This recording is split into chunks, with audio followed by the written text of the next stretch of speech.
ബോധപൂർവം സ്വാതന്ത്ര്യത്തോടെ മറ്റൊരു മനുഷ്യജീവനെ നശിപ്പിക്കുന്നത് മനുഷ്യൻ തന്നെയാണ്. ആ അങ്ങനെ മനുഷ്യനെ നശിപ്പിക്കുന്നതിന് തീരുമാനമെടുക്കുന്നതിന് മുമ്പ് ഒരു സെക്കൻഡ് നേരം ഒന്ന് ചിന്തിച്ചിരുന്നെങ്കിൽ ഞാനും ഇവിടെ ജനിക്കാതിരിക്കാൻ സാധ്യതയുണ്ടായിരുന്നു, എന്നെയും ഇല്ലാതാക്കാൻ സാധ്യതയുണ്ടായിരുന്നു, എന്നാൽ എനിക്ക് ജീവൻ ലഭിച്ചു. അതുപോലെ ഓരോ മനുഷ്യ വ്യക്തിക്കും അമ്മയുടെ ഉദരത്തിൽ ജനിക്കാൻ സാധ്യതയുള്ള ഓരോ വ്യക്തിക്കും എന്നെപ്പോലെ തന്നെ ഈ ലോകത്തിൽ ജനിക്കാനും ജീവിക്കാനും അവകാശമുണ്ട് എന്നുള്ള സാമാന്യ ബുദ്ധിയിൽ ഒന്ന് ചിന്തിച്ചു നോക്കുകയാണെങ്കിൽ ഒരിക്കലും മറ്റൊരു ജീവനെ നശിപ്പിക്കാൻ തയ്യാറാവുകയില്ല. അതുകൊണ്ട് അങ്ങനെ തീരുമാനമെടുക്കുന്നെങ്കിൽ എൻ്റെ കാരണം മരവിച്ച മനസ്സാക്ഷിയാണ് എന്നുള്ളതാണ്. നിർജീവമായ മനസ്സാക്ഷി, നമ്മളെ മരവിച്ച മനസ്സാക്ഷിയെ പറ്റി പറയാറുണ്ട്. തെറ്റും ശരിയും തിരിച്ചറിയാത്ത, ശരിയെ ഒരിക്കലും അംഗീകരിക്കാൻ കഴിവില്ലാത്ത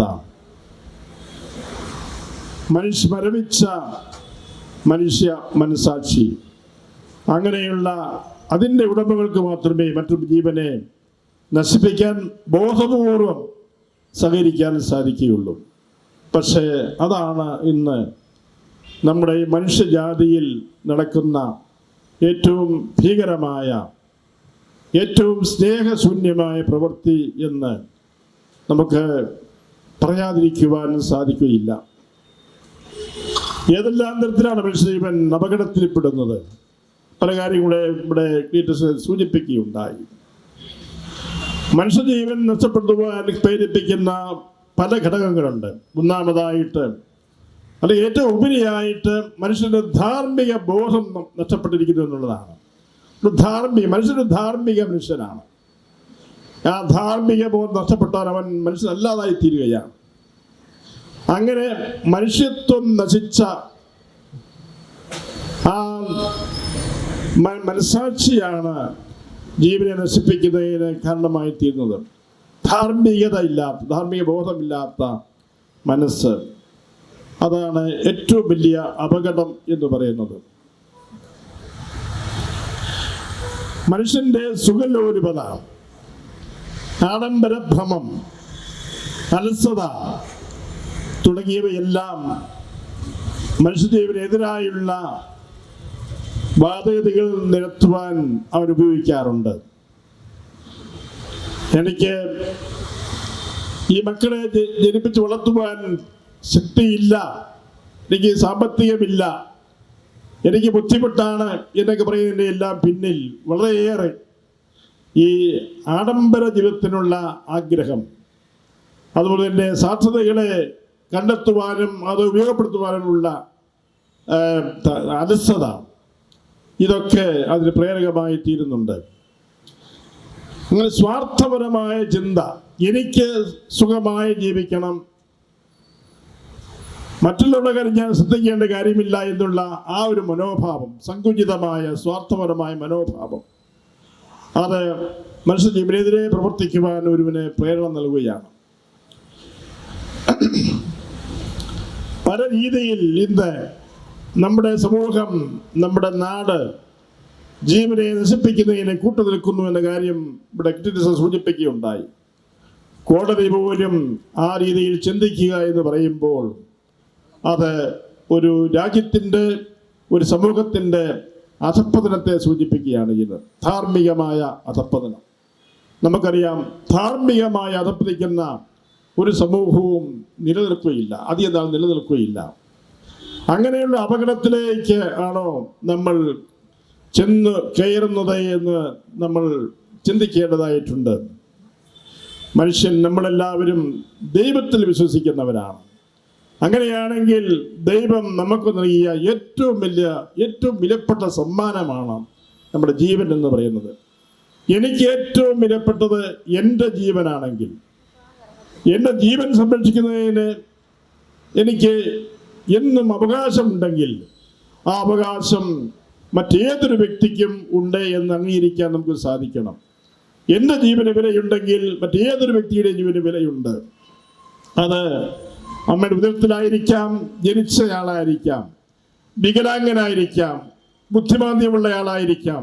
പക്ഷേ ഒരു മനുഷ്യ വ്യക്തി തന്നെയാണ്. അവിടെ വിവേചനമില്ല. ദൈവത്തിൻ്റെ ദൃഷ്ടിയിൽ എല്ലാവരും ഒരുപോലെയാണ്. കൈയും കാലും ഇല്ലാത്തവനും കണ്ണും കാലും ഇല്ലാത്തവനും എല്ലാം ദൈവത്തിന് പ്രിയപ്പെട്ടവനാണ്, വിലപ്പെട്ടവളാണ്. സ്വയം സംസാരിക്കാൻ കഴിവില്ലാത്തവനോ തിരിച്ചറിവില്ലാത്തവനോ ഒക്കെ ദൈവത്തിന് ഒരുപോലെ പ്രധാനപ്പെട്ടതാണ്. ആ ദൈവത്തിൻ്റെ മക്കളാണ് എന്ന് നമ്മൾ അവകാശപ്പെടുന്നുണ്ടെങ്കിൽ ദൈവത്തിൻ്റെ ആ മനോഭാവം ഉൾക്കൊള്ളാൻ നമ്മൾ തയ്യാറാകണം. അതല്ലെങ്കിൽ നമ്മൾ നമ്മുടെ ദൈവപുത്ര സ്ഥാനം നമ്മൾ നിരസിക്കുകയാണ്. അതുകൊണ്ട് പ്രിയപ്പെട്ട സഹോദരങ്ങളെ, മനുഷ്യ മനസ്സാക്ഷിയെ ഉണർത്തുവാൻ ആണ് നമ്മൾ ആത്മാർത്ഥമായിട്ട് പരിശ്രമിക്കേണ്ടിയിരിക്കുന്നത്. ജീവന്റെ മൂല്യം അത് ദൈവനിഷേധമാണ്. ദൈവം നൽകുന്ന ജീവനെ നശിപ്പിക്കാൻ ആർക്കാണ് അധികാരം? ഒരു ജീവന് ജന്മം കൊടുക്കുവാൻ ദൈവത്തിന് മാത്രമേ സാധിക്കുകയുള്ളൂ. ആ ജീവനെ നശിപ്പിക്കുവാൻ എനിക്ക് സ്വതന്ത്രമായി എൻ്റെ ബുദ്ധി ഉപയോഗിക്കാമെന്ന് പറയുമ്പോൾ ഞാൻ ദൈവത്തിൻ്റെ സ്ഥാനം ഏറ്റെടുക്കുകയാണ്. അതാണ് ഏറ്റവും വലിയ ദൈവനിഷേധം എന്ന് പറയുന്നത്. അതുകൊണ്ട് ദൈവത്തെ ധിക്കരിക്കുന്ന ഈ മനോഭാവം തീർച്ചയായിട്ടും ദൈവവിശ്വാസിക്ക് ഒരിക്കലും സാധ്യമല്ല, നിരക്കുന്നതല്ല.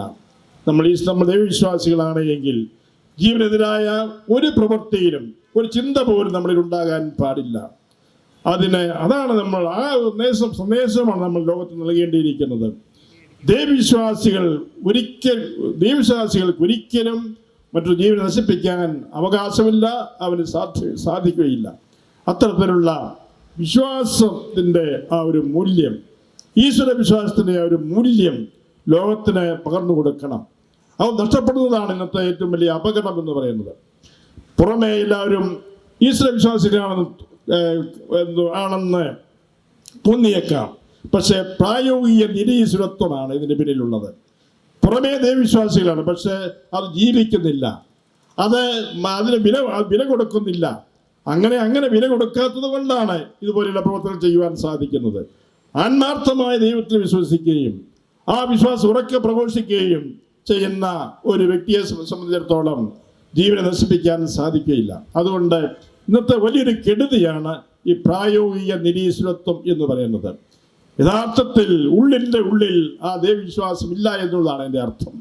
അതുകൊണ്ട് ഇതാണ് നമ്മൾ നേരിടുന്ന ഏറ്റവും വലിയ ഭീഷണി, വെല്ലുവിളി എന്ന് പറയുന്നത്. അതുകൊണ്ട്